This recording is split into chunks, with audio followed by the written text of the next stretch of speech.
സമയക്കുറവ് കാരണം ഇഡ്ഡലി പാത്രത്തിൽ വെച്ച് ആവി കയറ്റിയിട്ടാണ് കേട്ടോ ഇന്ന് പുട്ട് തയ്യാറാക്കിയത്. പക്ഷേ ഇന്നത്തെ ഹൈലൈറ്റ് എന്ന് പറയുന്നത് നമ്മുടെ കടലക്കറിയാണ് കേട്ടോ.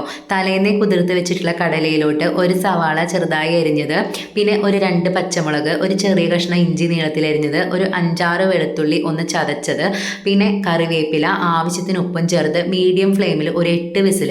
അപ്പോഴത്തേക്ക് നമ്മുടെ കടല നല്ല പാകത്തിന് വെന്തിട്ടുണ്ടാവും കേട്ടോ. പിന്നെ 1 ടീസ്പൂൺ പെരിഞ്ജീരകം, 1/2 ടീസ്പൂൺ കുരുമുളക്, ഒരു ചെറിയ കഷ്ണം പട്ട, ഒരു 2 ഏലക്കായ.